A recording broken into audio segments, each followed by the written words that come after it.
reading that academics who are writing grants in the US can't even mention the word woman because it would be considered a DEI project. So if they're not even asking for women-related research, because we know women present disease differently and we react to drugs differently, how does that go for women research, let alone women in science? Yes. And this is a misuse of AI, which is that the NIH in particular, and I guess the National Science Foundation too, has set these automatic filters. So if you say we are studying a diverse population of cells, diverse, gone. So scientists are having to craft these grants that use different words, like mRNA. People are trying not to say mRNA in research, which is pretty hard if you're an mRNA researcher.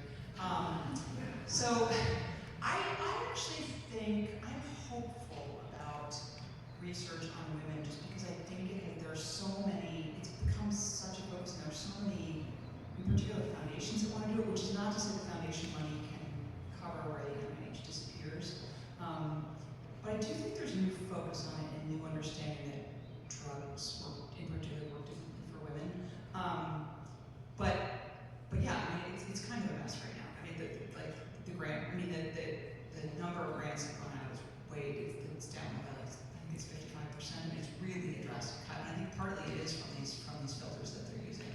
But I guess I'm sort of hopeful about research into women, because I've just heard so many interesting stories. One of the things I was telling students that it's been discovered, I think, in the past several years, maybe even more recently, that ovarian cancer, which is of course so deadly, is actually Fallopian tube cancer.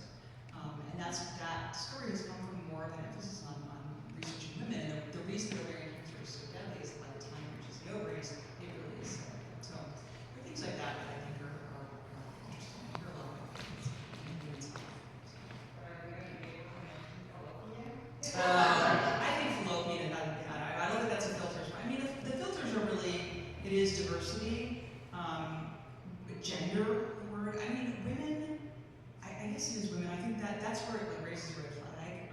What you can't, I mean, I do think it's hard. What they're worried about is this idea of like you're treating populations in a special way. And I mean, it is really, really bad. This whole, I mean, the fact that the head of the, Equal Employment Opportunity Commission, who is a woman, is inviting white men to come in and give their, talk about how they have been maligned and mistreated. I mean, that's happening. There's a lawsuit in the New York Times by a white male editor who says that he was not given a job for which he was qualified, and the mixed race